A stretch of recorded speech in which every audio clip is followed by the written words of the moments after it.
Hello नमस्ते अस्सलाम वालेकुम and welcome to my channel Bindaas reacts.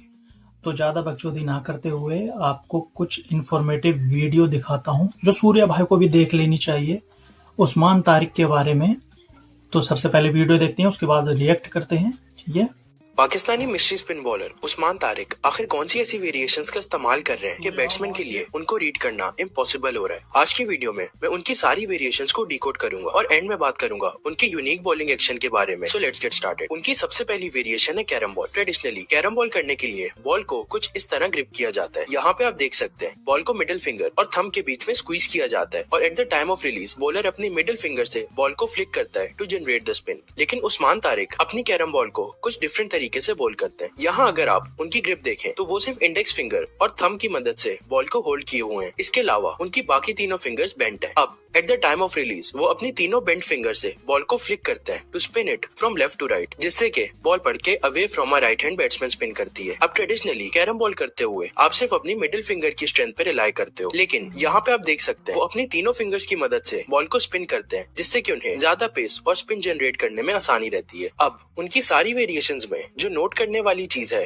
वो है उनका रिलीज पॉइंट। वो अपनी सारी वेरिएशंस डिफरेंट पॉइंट पे रिलीज करते हैं, जो कि उनकी वेरिएशंस को रीड करने के लिए एक बड़ा क्लू हो सकता है। ये मैं आपको आगे जाके बताता हूँ कैसे। बस यहाँ पे अभी आप ये चीज नोट करें कि वो एक हाई आर्म एक्शन के साथ कैरम बॉल करते हैं। उनकी दूसरी वेरिएशन है गूगली। बाकी मिस्ट्री स्पिन बॉलर्स की तरह वो भी 3 फिंगर गूगली का इस्तेमाल करते हैं, जिसमें वो बॉल को कुछ इस तरह ग्रिप करते हैं और बॉल को back of the hand flick करते हैं, जिससे कि ball in towards the right hand batsman spin करती है। गूगली भी वो हाई आर्म एक्शन के साथ करते हैं और यूजुअली उनकी गूगली थोड़ी स्लोअर स्पीड्स पे की जाती है ताकि बॉल ज्यादा टर्न करे। उनकी थर्ड वेरिएशन है लेग स्पिन। लेग स्पिन करने के लिए वो बॉल को अपनी मिडिल फिंगर की मदद से लेफ्ट टू राइट फ्लिक करते हैं, जिससे कि बॉल पड़ के बाहर को स्पिन करती है। अब यहाँ नोट करने वाली चीज ये है कि उनकी लेग स्पिन हमेशा राउंड आर्म एक्शन के साथ की जाती है। जब भी Usman Tariq round arm action के साथ बॉल डाले, इसका मतलब ये है कि वो लेग स्पिन करने लगे, क्योंकि राउंड आर्म एक्शन के साथ गूगली करना ऑलमोस्ट इम्पॉसिबल है, क्योंकि गूगली करने के लिए आपको बॉल को कुछ इस डायरेक्शन में स्पिन करना होता है। अब जब आप राउंड आर्म एक्शन के साथ बॉल करते हो तो आपके लिए अपनी रिस्ट को इनवर्ड रोटेट करना बहुत मुश्किल हो जाता है। देयरफॉर आपके लिए बॉल को इस डायरेक्शन में स्पिन करना पॉसिबल नहीं रहता। इसीलिए मैंने शुरू में कहा था उनका रिलीज पॉइंट बहुत बड़ा क्लू हो सकता है उनकी वेरिएशन को रीड करने के लिए। अगर तो वो हाई आर्म एक्शन के साथ front of the hand ball release कर रहे हैं तो वो एक कैरम बॉल होगी। अदरवाइज अगर वो हाई आर्म एक्शन के साथ back of the hand ball release कर रहे हैं तो वो एक गूगली होगी, वरना अगर वो राउंड आर्म एक्शन के साथ बॉल रिलीज कर रहे हैं तो वो एक लेग स्पिन होगी। तो ये तो थी उनकी 3 मेन वेरिएशन। इसके अलावा वो एक और वेरिएशन का भी इस्तेमाल करते हैं, जो कि है फास्टर बॉल। इसमें वो बस बॉल को सीम अप होल्ड करके तेज स्पीड के साथ फेंकते हैं टू सरप्राइज द बैट्समैन। कभी कभार वो इसी सेम एक्शन के साथ ऑफ स्पिन भी किया करते हैं, पर मेरे पास उसकी कोई वीडियो फुटेज अवेलेबल नहीं, देयरफॉर मैं उसको डिकोड नहीं करूंगा। तो चलिए अब हम बात करते हैं उनके एक्शन के बारे में। Usman Tariq without a proper run up walk करके क्रीज को अप्रोच करते हैं। रिलीज से पहले वो 1 सेकंड का पॉज लेते हैं। अब बहुत से लोगों को ये लगता है कि ऐसा करना इलीगल है, जबकि आईसीसी का ऐसा कोई रूल नहीं है जो ऐसे पॉज को इलीगल डिक्लेयर करता हो। अब क्योंकि वो अपनी हर डिलीवरी से पहले सेम पॉज लेते हैं, देयरफॉर ये उनके एक्शन का हिस्सा है, हेंस इट इज लीगल। ऐसा पॉज लेने से वो बैट्समैन के रिदम को मैसअप कर देते हैं। Batting is all about rhythm and synchronization. ये 1 सेकंड का पॉज बैट्समैन को अर्ली कमिट करने के लिए फोर्स कर सकता है, जिससे कि बॉल को मिस टाइम करने के चांसेस बढ़ जाते हैं। इसके अलावा उनके एक्शन की बात करें तो उनकी बॉलिंग में पेस मोस्टली उनकी हिप शोल्डर सेपरेशन और उनकी फिंगर्स से बॉल को फ्लिक करने के थ्रू जनरेट होती है। जहां तक बात रही कि उनका एक्शन लीगल है या इलीगल, इस पे मैं एक सेपरेट वीडियो बना चुका हूँ जो आप मेरे चैनल पे देख सकते हैं। अगर मैं ब्रीफली इस पे बात करूँ तो मेरे ओपिनियन में उनका एक्शन बिल्कुल लीगल है। असल में उस्मान तारिक की एल्बो में 2 जॉइंट्स हैं,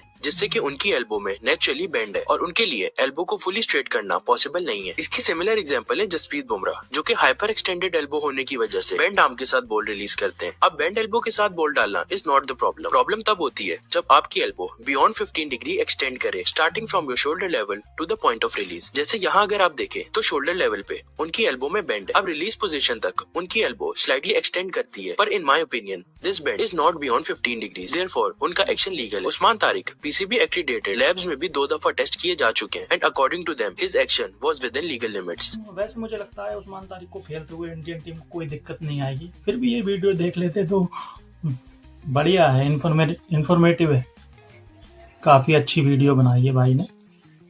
तो आप देखते हैं शाम को क्या होता है, मजा आएगा।